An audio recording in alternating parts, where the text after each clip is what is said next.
네, 안녕하세요. 건현입니다. 좀 전에 올린 영상이 좀 오류가 있어서 다시 한번 빨리 찍고 올려보도록 하겠습니다. 오늘 같은 경우는 니켈이 좀 이제 안정화되면서 국내 양극재가 반등을 했습니다.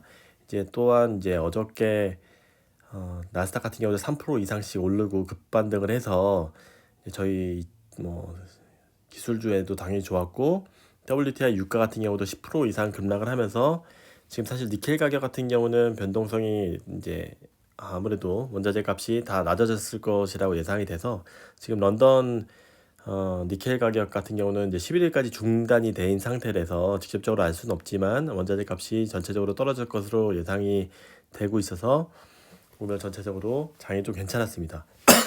그래서 그저께 같은 경우에 양극재 회사들이 거의 다5% 이상 7% 급락을 했었는데 오늘은 반대로 뭐 좀 반등이 좀 약했지만 3-4%씩은 이제 NLF 4%, 뭐 에코비 3% 정도 이렇게 반등을 해줬습니다. 제가 그저께 말씀을 드렸던 거를 잠깐 짧게 요거를 하면 지금 러시아 영향으로 지금 니켈 값이 급등을 했다고 했는데 러시아에서 주로 생산하는 것이 여기서 클래스 1 니켈을 아셔야 됩니다. 러시아, 캐나다, 호주에서 주로 생산하는 것이 클래스 1 니켈인데 클래스 1 니켈이 순도가 높다는 뜻입니다. 99.8도 이상. 그래서 이제 주요 죄송합니다. 클래스 1 니켈이 주로 양극재에 활용이 되고 있어서 중요하다라고 해서 말씀드렸던 건데 이 러시아에서 니켈이 전 세계 니켈의 약 6%를 공급을 해서 뭐 별로 중요하다 하지 않다고 생각을 했었지만 고순도 형태인 클래스 1 니켈 같은 경우는 전체적으로 17% 이상을 공급을 하고 있기 때문에 이거 배터리에 큰 영향을 끼치는 거 아니야? 라고 해서 저희 니켈의 급등에 크게 영향을 1차적으로 주었고요.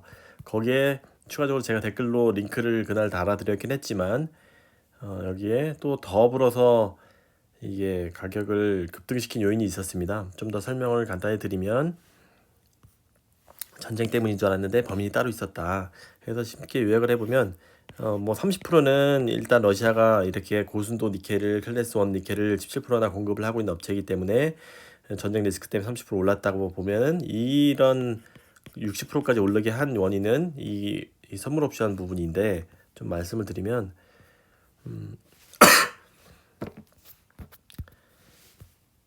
보시면 근데 전쟁 여파를 고려해도 니켈 가격이 하루에 50% 폭등한 것을 납득하기 힘들다. 아무리 올라도 뭐 이 정도였었는데 그래서 보면은 원래 그 1차적으로 러시아가 반등을 시킨 것은 맞지만 원인이 중국 최대 스테인리스 스틸 니켈 생산 업체인 칭산그룹 때문이다라고 죄송합니다.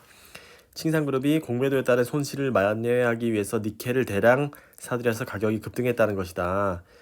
요약해서 말씀드리면 니켈 가격이 하락할 것으로 예측을 했었습니다. 얘네가. 그래서 공매도라는 것을 해왔죠. 내려갈 것을 베팅을 했는데 근데 갑자기 러시아 리스크 때문에 급등을 하자 마진콜에 직면을 해서 이제 돈을 다 날린 거죠. 마진콜은 펀드나 선물 같은 상품에서 원금에 타격이 갈 정도로 손실이 예상되는 경우 추가 증거금을 요구하는 장치다. 쉽게 말해서 뭐 ELS 같은 경우도 저희가 뭐 어느 정도 플러스 마이너스 30%로 다 설계를 해놓는데 막 예를 들어 전쟁같이 급등량이 뭐 40%씩 떨어지면 원금까지도 다 날려버리는 그런 무시무시한 장치죠. 그래서 이렇게 얘네들도 뭐 플러스 마이너스 10% 정도 움직일 것이라고 생각해왔었는데 내릴 것이라고 오히려 예측을 해왔는데 완전히 폭락을 하면서 원금까지도 다 날렸다 이 얘기입니다.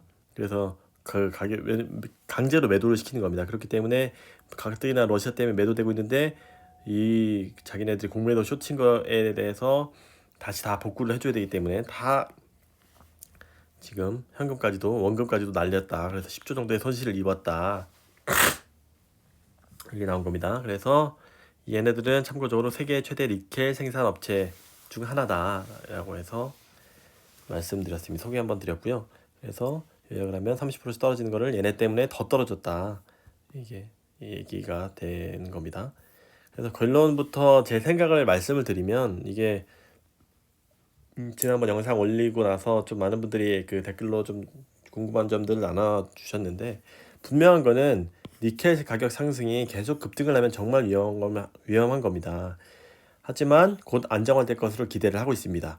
이제 뭐 여러 그 호주나 이런 광산 개발들이 당연히 이제 니켈 가격이 계속 오르는 것이 예상이 당연히 되고 있었고 실제 수요도 계속 예상이 되고 있기 때문에 많은 업체들이 당연히 돈이 되는데 개발을 하겠죠. 그래서 실제 뭐 호주 광산 개발이나 포스코, LG 솔루션 뭐 이런 광산 사고 개발하고 난리 났죠. 막 이렇게 투자를 하고 있죠. 그래서 장기적으로는 이렇게 지금 튀어 올라와 있지만 이렇게 다시 원래 곡선대로 안정화될 것을 기대하고 있다. 다만 리스크 요인이 늘어나는 것은 분명합니다. 제가 생각으로는. 저도 2차 전지를 너무 사랑하지만 모든 것을 긍정적으로 보는 것은 굉장히 위험하다. 리스크 관리를 하나가 더 추가됐다고 생각하자. 이렇게 이 정도는 리스크가 아니었어요. 근데 이렇게 등락하는 거는 분명히 리스크다. 아무리 판가 전이가 되는 소재 양극재를 가지고 있어도 리스크 관리로 생각을 해야 된다. 저희가 예전에 좀 역사를 뒤집어 보면 배터리 내재화나 지금 LFP 이런 이슈들이 다 리스크로 갑자기 튀어나왔었잖아요. 없었던 건데 사실 LFP만 예를 들어도 저희가 만약에 당연히 고순도 기술인 NCMA 3원계에 이런 것들이 거의 다 차지할 것으로 예상이 됐어요. LFP는 거의 기술이 낮은 사업이어가지고 훨씬 더 많이 사장될 것이라고 예상됐는데 어느 정도 비율을 비슷하게 가져갈 거다. 뭐 NCMA가 더 훨씬 NCA 계열이 훨씬 더 높을 것으로 예상이 되지만 LFP도 무너지지 않고 셀토팩 기술을 기반으로 해서 어느 정도 유지를 할 것으로 예상이 되고 있기 때문에 만약에 LFP가 없었다, 죽는 것으로 예상됐다 하면은 지금 퍼가 2년 뒤께 뭐 30배 정도 수준에서 이제 그 정도 유지가 되고 있는데 얘네 없었으면 40배, 50배까지도 갈 것이 퍼가 그 정도 가치를 받으면서 주가는 더 올랐을 겁니다. 근데 당연히 LFP 이슈가 있으면서 그 장기적인 퍼가 줄어들었던 거고 분명히 이것도 계속 급등되면 장기적인 퍼가 줄어들 것이고 주가가 좀 조정될 수도 있다라는 부분은 인지를 하고 있고 어느 정도 리스크 관리의 하나로 두시면 좋을 것 같습니다. 다만 근데 저는 이걸 다시 원래 곡선으로 수렴이 될 것으로 예상이 되고 있어서 주가도 당연히 주식도 계속 그대로 가져갈 겁니다. 다만 이 리스크 관리의 포인트는 한번 지켜볼 것으로 예상이 되고 있고요. 참고적으로 말씀드렸지만 지난번 시간에 잠깐 되돌아가면 LFP하고 지금 NCM이 있는데 이 3원계가 장점은 거리가 많이 나가지만 가격이 비싸다고 했죠. 다만 여기에 말씀드렸듯이 지금 2천만 원이라고 하면 지금 1,400만 원 정도 하는데 30% 정도 차이 나는데 얘네들이 뭐 2,100만 원, 2,200만 원 이렇게 된다고 하면은 가격 차이가 가격 경쟁이 더 떨어지기 때문에 이게 매일매일 급등하면 뭐 3천만 원까지 가면은 이게 보조금을 아무리 준다고 해도 그대로 얘네들이 자원이 올랐다고 더 주고 그러지는 않을 거란 말이에요. 그렇기 때문에 삼원계한테는 분명히 계속 급등을 한다고 하면은 분명히 리스크로 작용할 수 있기 때문에 이 부분은 보셔야 되고 반대로 LFP 같은 경우는 상대적으로 가격 경쟁력을 더 받을 수 있기 때문에 더 잘 팔릴 수가 있겠죠. 그런 부분에 있어서 첨보 같은 업체들은 이 중국향 LFP 쪽으로 매출 비중이 50%나 돼요. 그렇기 때문에 이런 리스크에서는 상대적으로 좀 벗어져 있어서 오늘 같은 경우도 6, 7%나 오르고 이런 부분에서 상대적인 뭐 그런 소재 업체들 간의 그런 차이가 있을 겁니다. 특히 지금 양극재가 LFP에서 바뀌는 거기 때문에 양극재 업체는 좀 유심히 잘 지켜보고 이제 대응을 하시면 좋을 것 같습니다. 이게 그러니까 금요일 날 그저께 제가 올려드렸지만 이제 며칠이 지나니까 이런 많은 리포트들이 좀 더 구체화돼서 나타났어요. 그래서 한번 더 말씀드리면 위에 내용들을 다 요약하는 거긴 합니다. 결국은 이틀간 235% 니켈이 폭등을 했다. 수급 영향보다는 투기적 포지션 영향이 지배적이다. 지금 니켈 같은 경우는 초과 공급 상태다. 지금은 다만 2020년도 중반 이후에는 타이트한 수급을 전망을 하고 있다. 또한 이제 러시아가 우크라이나를 침공하면서 클래스 1 니켈 가격을 자극하기에 충분했다. 여기에 지금 이런 대규모 매도 포지션을 잡은 마진콜을 낳은 것도 폭등이 됐다라고 요약을 한 거고요. 또한 니켈은 2차전지 양극재 중에 3원계의 가장 중요한 성분이다. 그래서 니켈이 상승이 뭐 이유가 어찌 됐든 니켈 가격이 이렇게 급등하면은 당연히 비용이 올라간다라는 거고 이렇게 지금 니켈 가격을 올라간 걸 반영을 하면 올해 들어서만 양극재 제조 비용은 뭐 26%나 늘어나고 CL 환산 기준으로 6% 정도 늘어났다. 그래서 배터리가 뭐 2천만 원이라고 하면은 120만 원 정도가 늘어난 건데 이렇게 지금 배터리가 이게 급상승하고 있다라고 이제 언급을 하는 거고요. 다만 이게 지금 판가 같은 것들이 바로바로 반영되는 것들이 아니고 뭐 3개월, 6개월 이렇게 되는 거기 때문에 쉽게 오늘 뭐 이렇게 급등했다고 해서 뭐 배터리가 방장 올라가고 그런 건 아닙니다. 그러나 장기적으로 계속 급등하면 분명히 위험할 수 있다라는 부분이고요. 2차 전지 해핑 엔딩 이야기 어려운 니켈 급등 이게 계속 지속될 것 같지는 않다. 그래서 많은 말씀드렸듯이 니켈 확보에 이제 당연히 계속 우상향할 것 같은 니켈 원자재 확보에 많은 기업들이 당연히 돈을 투자를 하고 있고요. 이 배터리 회사들은 진짜 많이 테슬라도 뭐 광산 사고 뭐 개발하고 난리 났죠. 그래서 다시 원 상태의 곡선에 다시 돌아오기를 기대하고 있다. 그러나 2차 전지 및 전반에 걸쳐서 판가 압박으로 이어질 수 있다. 계속 오르게 되면 예를 들어서 지금 2천만 원 하던 게 배터리가 3천만 원 하면 처음에는 뭐 배터리 업체들이 최종 OEM들이 소비자한테 지금 올리겠죠. 예를 들어 뒤에서 제가 테슬라도 한번 소개를 드리겠지만 야 1,000만 원 올랐으니까 고객 네가 1,000만 원 더 내야 돼. 지금 테슬라 인기 많으니까 1,000만 원 더 내. 라고 하면 사죠. 근데 예를 들어서 2천만 원이 이게 4천만 원이 됐어요. 배터리가. 그러면은 이게 고객한테 판가 전이가 안 돼요. 그러면은 우리가 OEM 업체들이 차량 업체들이 500만 원 내가 붙이면 어떻게든 그 감수할 테니까 마진을 줄여서 감수할 테니까 니네 배터리 소재 업체 그다음에 배터리 셀 업체 너네들도 감수해 이렇게 될 가능성이 높다. 가격 압박이 이뤄질 수 있다. 계속 올라가게 되면 소비자한테 전가하는 게 힘들게 되면 올라갈 수 있다라고는 그런 부분이고요. 따라서 시장 점유율이 높아서 가격 협상력이 상대적으로 유리한 업체들을 위주로 보수적인 투자력이 필요하다라고 이야기를 한 겁니다. 그래서 뭐 참조적으로 보시면 좋을 것 같고요. 이것도 제가 삼원계랑 비교해서 이 NCM 3원계 쪽에 리스크가 좀 더 올라갔다라고 볼 수가 있을 것 같습니다. 참고적으로 배터리 가격 같은 경우는 이렇게 쭉 내려갔지만 지금 2021년도, 22년도에 원자재 값이 워낙 많이 올라서 처음으로 상승을 했다라는 부분입니다. 이게 지금 대량 양산에 따라서 비용이 축소가 규모의 경제가 되기 때문에 계속 내려가는 게 당연한 건데 지금 원자재 값이 이제 리스크 때문에 한번 반등을 한 거예요. 그래서 이게 계속 올라가게 되면 안 되죠. 계속 내려가야죠. 당연히 이제 4680 배터리 같은 것들이 일어나면 좀 더 기술의 정점으로 되고 그다음에 리사이클 산업도 더 확대가 되면은 이런 것들은 다시 또 내려갈 것으로 보고 있는데 원자재 값이 이게 문제가 되면은 안 되기 때문에 한번 좀 계속 지켜봐야 될 것 같고요. 참고로 양극재 배터리가 지금 100을 보면 양극재가 43, 뭐 분리막 이렇게 16 이렇게 차지하고 있는데 양극재 안을 또 들여다보면은 여기 또 중요한 리튬도 오르고 있죠. 근데 이 안에 전구체가 56%를 차지하고 있습니다. 이 전구체 안에서 니켈이 지금 많이 오르고 있다라는 부분을 다시 한번 이거는 머릿속에 이제 구성비 정도는 이렇게 두고 계시면 좋을 것 같고요. 그래서 이거에 의해서 배터리 가격이 또 곱해서 산출이 된 것으로 예상이 될 것 같고요. 그 다음에 좀 더 말씀을 드리면 지금 이렇게 오르면 소비자한테 전가를 하고 있는 기업이 있고 전가를 할 수 없는 기업들이 있어요. 소비자를 전가를 할 수 있는 기업은 수요 공급에 의하면 수요가 강력하게 더 앞서고 있는 얘네들은 테슬라 같은 경우는 워낙 팬덤이 형성이 되어 있기 때문에 수요가 압도적으로 좋습니다. 그렇기 때문에 이렇게 오르게 되면은 뭐 바로바로 올리는 건 아니지만 계약이 다 이제 돼 있지만 테슬라는 더 이익을 볼 수 있는 거기 때문에 우리가 배터리가 올랐으니까 123만 원 인상할게 한 거예요. 작년에만 10번 올렸습니다. 이렇게 원자재가 상승되면 계속 오를 것이다.